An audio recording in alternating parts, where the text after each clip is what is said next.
Stepchildren told me to stop overstepping in the house I pay for, so I canceled every overstep I handled. School payments, Wi-Fi, car insurance, and let their real parents step up. Hello everyone. Welcome to Reddit Visuals. It's wild how you can give people everything: security, comfort, stability, and they'll still convince themselves you owe them more. I used to believe gratitude was automatic. Turns out entitlement is louder. My name's Mark. I'm 46, and for the past 8 years I've been the man holding together a household that, apparently, I'm not even supposed to have a voice in. That's what I found out 3 weeks ago when everything I thought I'd built came crashing down in the most eye-opening way possible. My wife Jenna and her 2 teenagers, Luke, who's 17, and Haley, who's 15, have been living with me since the kids were in elementary school. We got married 6 years ago, made it official, and became a legal family unit. Their biological father, Derek, disappeared on and off like a faulty light bulb. He shows up when it makes him look heroic on social media and disappears the moment actual responsibility enters the chat. But I didn't mind stepping up. I knew what I was getting into, or so I thought. When Jenna and I got serious, we had the talk, the big one. She was honest. Derek was inconsistent with child support, showed up to maybe one birthday a year, forgot Christmas more often than he remembered it. She was working 2 jobs just to keep the lights on. I looked at this woman I loved, and these 2 kids who deserved stability, and I said, let me help. Let's build something solid. So I did. I covered the mortgage on our house, the one we bought together after we got married. I handled groceries, school fees, birthday gifts, dentist visits, sports equipment, therapy bills when Haley was struggling with anxiety, car insurance, and even helped Luke get a used car so he could drive himself and his sister to school. I didn't complain because that's what you do when you love someone. You build a home, a safe one, a consistent one. I wasn't trying to replace their father. I was just trying to be a man who showed up. Jenna worked part-time and contributed what she could, but her income mostly went to her student loans and the credit card debt Derek had left her with before he vanished. We had an agreement. I'd handle the big stuff, she'd manage the household, and be there for the kids emotionally. It worked. Or at least I thought it did. That all lasted until 3 weeks ago when reality hit me in the face like a cold slap. It was a Thursday night, one of those evenings when you can feel tension simmering before it even boils over. I'd just gotten home from a brutal 10-hour day. On my way back, I'd stopped to pick up Luke's ADHD medication refill, grabbed groceries because we were out of everything, and picked up supplies for a school project Haley had mentioned exactly once 2 weeks ago, but definitely needed by tomorrow. I walked in exhausted, but I saw the router was acting up again. The little orange light was blinking like a distress signal. I knew the kids needed internet for homework, or so I thought. So I didn't even take off my work boots. I just grabbed my toolbox, got down on the floor in the hallway, and started troubleshooting the connection. I'm halfway under the router cabinet with cables in my hands, my back aching, when I hear voices from the living room. Not quiet voices either. Luke and Haley, talking loud enough that they clearly thought I couldn't hear them. Or maybe they just didn't care. That's when I heard it. "I'm so sick of him acting like he's in charge of everything," Luke said. His voice had that teenage sneer in it, the kind that makes you want to ground someone immediately. Like, he's always got something to say about my grades, my friends, where I'm going. It's annoying. Haley laughed. Not a nice laugh, a mocking one. Right? Mom needs to tell him to stop overstepping. He's not our dad. He needs to stay in his lane. My hands froze on the cables. Overstepping. That word hit me harder than they could ever understand. Especially after I'd just worked a 10-hour shift, picked up their prescriptions, grabbed their groceries, and was currently on my knees trying to fix their Wi-Fi. I stayed quiet, wanted to hear where this was going. Luke kept talking. Like last week when he said I couldn't go to Tyler's party because it was a school night? Who does he think he is? Just because he pays for stuff doesn't mean he gets to control my life. Oh. So that was the overstepping. I'd told him no. That was my crime. For context, Tyler's party was the one Jenna and I had already discussed, the one where we'd heard from another parent that there'd be no adult supervision and kids were planning to drink, the one where I'd sat Luke down like an adult and explained why it wasn't happening. He'd rolled his eyes, said, whatever, and I'd thought that was the end of it. Apparently not. Haley chimed in. Exactly. He's so extra. Acting like he's the man of the house or something. Luke snorted. He's not even our real family. He's just Mom's husband. I felt something dark and cold settle in my chest. Not anger, not sadness. Clarity. I carefully put down the cables, stood up, dusted off my jeans, and walked into the living room. Not stomping, not yelling, just walking, calmly. The way you walk when you've just made a decision that's going to change everything. They both froze like I'd caught them stealing. Overstepping, I said quietly, looking between them. Interesting choice of words. Haley's face went pale. Luke's jaw tightened, but he tried to play it cool. We were just talking, he muttered. No, let's talk about it, I said. What exactly am I overstepping into? Walk me through it. Silence. The kind that fills a room like smoke. Luke finally spoke up, defensive now. You don't need to act like you're our dad because you're not. And we just want some space without feeling like we're being controlled all the time, Haley added, her voice smaller now, but still defiant. I nodded slowly. Let the silence sit for a second. Then I said, Got it. Loud and clear. Just 2 words, calm, controlled. They didn't realize those were the words you say right before everything changes. I didn't yell, I didn't argue, I didn't explain myself or defend my decisions. I simply turned around, walked upstairs, and went to bed. That night, I slept better than I had in months. You know why? Because once someone shows you exactly where you stand, you finally know where to step back. The next morning, I woke up early, made myself coffee, and began the quietest, most calculated boundary setting I've ever done in my life. I sat down with Jenna first. She was still in her robe, scrolling through her phone at the kitchen table. I poured her a cup of coffee, sat down across from her, and told her everything I'd heard. Word for word. Her face went through about 5 different emotions: shock, embarrassment, anger at the kids, defensiveness. Then, finally, something like shame. Mark, they're just teenagers. They say stupid things. Jenna, I interrupted gently. They didn't just say I wasn't their dad. They said I was overstepping. In a house where I pay the mortgage. After I spent yesterday picking up Luke's medication and Haley's project supplies. While I was on the floor fixing the internet they needed for school. She opened her mouth, closed it, then said quietly, What do you want to do? I want to stop overstepping, I said simply. If they want space from my decisions, they can have space from my support too. I'm not their dad, right?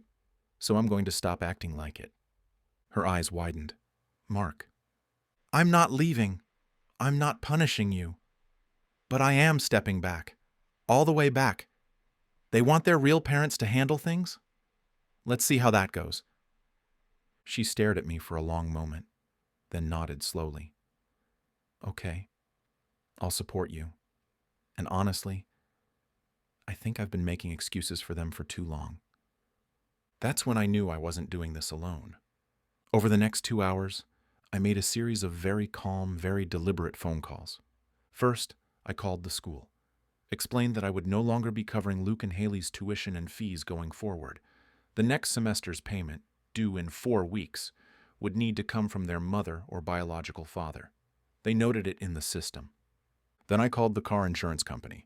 I didn't cancel Luke's coverage because I'm not trying to put anyone in danger or break the law, but I switched the billing to Jenna's name and set a reminder that the next payment in 3 weeks would come from her account, not mine. I transferred ownership of the second car, the one I'd bought for Luke, into Jenna's name. Told her she could decide what to do with it. I called the phone company and moved both kids' lines off my family plan, set them up on a basic prepaid plan under Jenna's account. They'd have service for the rest of the month, but after that, someone else would need to pay. And then, the pièce de résistance. I changed the Wi-Fi password. I updated it to something long and complicated and saved it only on my devices and Jenna's. Then I waited. Right around 3:30 p.m., when school let out and the kids got home, the thunder began. Haley's voice echoed from upstairs. The Wi-Fi's not working! I was sitting on the couch, calmly reading a book. Yep, I said without looking up. I know! Luke came storming down the stairs. What happened? We have homework. I shrugged. WIFI's fine, just password protected now. Well, what's the password? He demanded. I looked up at him for the first time. I'm not sure giving you the password would be appropriate. I wouldn't want to overstep. His face twisted in confusion, then anger. What's that supposed to mean? You said I overstep, I said calmly. Managing the internet is definitely overstepping into your space, so I'm stepping back. Haley appeared at the bottom of the stairs, phone in hand. This is ridiculous. We need it for school. Then I'm sure your mom or your dad can help you, I replied, turning back to my book. Luke's voice rose. You're seriously doing this because of what we said? I'm doing this because you were right, I said evenly. I was overstepping. I'm correcting that now. The next few days were a masterclass in consequences meeting entitlement. Day 2. Luke tried to drive to soccer practice and came back inside, confused and stressed. The insurance app is showing a payment due. Did something happen? Yeah, I said. I transferred the policy to your mom's name. You'll need to talk to her about payments going forward. Are you serious right now? Completely. I wouldn't want to overstep into financial decisions that aren't my place. Day 4. Haley came downstairs looking panicked. My phone says my data's almost out. I thought we had unlimited. You did, I said. On my plan. You're on a different plan now. Why? She asked, her voice cracking a little. Because I'm not your dad, remember? Your mom's handling your phone now. Day 5.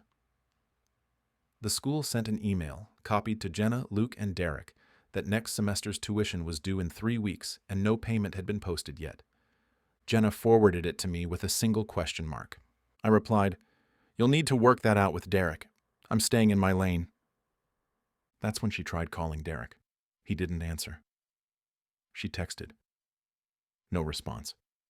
She finally got through 2 days later, and he said, and I quote, I can't help right now.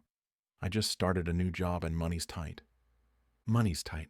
The man who posts jet ski photos on Instagram told his ex-wife that money's tight. Meanwhile, the house was in chaos. No internet meant no streaming, no social media, no online homework platforms. Luke missed 2 assignments because he couldn't submit them. Haley had a meltdown trying to hotspot off her limited data and ran out by Wednesday. No one had gas money. No one had lunch money. The second car sat in the driveway because Jenna couldn't afford the insurance payment on her own and refused to let Luke drive it uninsured. And me? I went to work, came home, cooked my own dinners, did my own laundry, and enjoyed the quietest, most peaceful week I'd had in years. Jenna, to her credit, didn't try to guilt me. She saw what I saw. This was a lesson that needed to happen.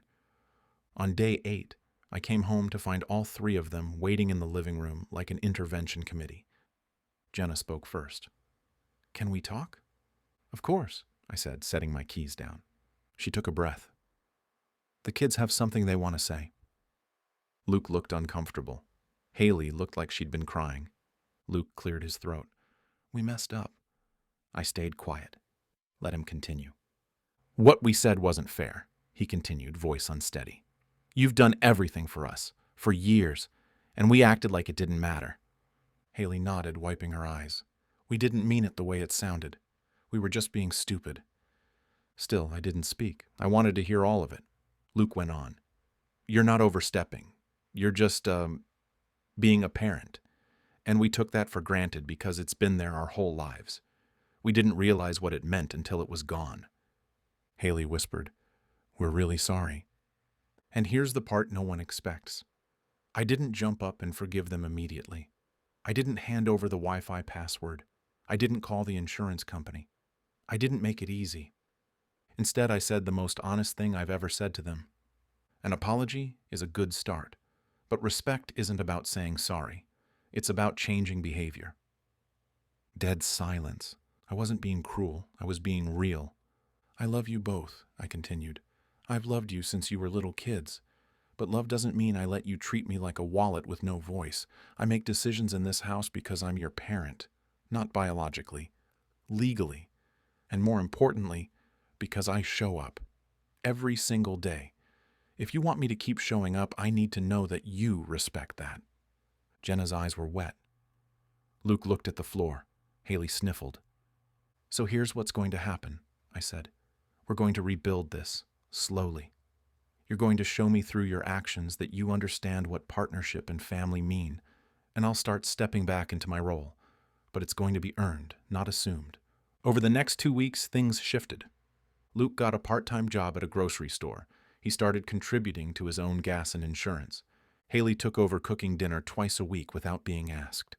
She also started doing her own laundry and cleaning the bathroom she shared with Luke. They both started saying, "Thank you," for rides, for meals, for the Wi-Fi password. I eventually gave back, but only after they'd proven they could function without it. Jenna stepped up too. She had a hard conversation with Derek, who predictably flaked on helping with tuition. So she picked up extra hours, and we worked out a plan together. She paid a portion, I covered the rest, but the kids knew it wasn't free. They saw the sacrifice. One night, about 3 weeks after everything imploded, Luke came home from work and sat down at the kitchen table where I was meal prepping for the week. "Hey," he said. "Hey," I replied, chopping vegetables. He hesitated, then said, "I know I said you weren't my dad, but you've been more of a dad than the guy whose name is on my birth certificate, and I'm sorry it took me this long to see it." I stopped chopping, looked at him, this kid I'd watched grow from a scrawny 9-year-old into an almost adult. "Thank you," I said. "That means a lot." He nodded, then added, "Also, would it be okay if I asked you to help me with my college applications? I know you're good at that kind of stuff." I smiled. "I'd be honored." That moment right there, that's when I knew we'd turned a corner. Haley left me a note a few days later. It was on a sticky note stuck to my bathroom mirror. "Thank you for not giving up on us even when we acted like brats. You're not just Mom's husband, you're our family." I saved that note. Things aren't perfect now. We still argue. They still roll their eyes sometimes. Luke still forgets to take out the trash. Haley still leaves her stuff everywhere. But the difference is, there's respect now. Real respect. The kind that doesn't vanish the second I say no to something. Our family is stronger now. Not because I asserted dominance or punished them into submission, but because I stopped enabling entitlement and started enforcing mutual respect. Jenna and I are better too. She admitted she'd been so afraid of being the mean parent that she'd let things slide for too long. Now we parent as a team, a real team. As for Derek, he sent a birthday text to Luke, 3 days late. Luke didn't respond. So here's the question I'm throwing to you, Reddit. Was I wrong for stepping back and letting the kids experience what life looks like without the overstepping parent who was actually holding everything together? Should I have just let the comments slide and kept being the invisible support system? Or was this the wake-up call they needed to understand what respect and family actually mean? Let me know in the comments what you would have done in my position. And if this story hit home for you, please don't forget to like the video and subscribe to Reddit Visuals. It really helps us keep bringing you more stories like this one. Thanks for watching.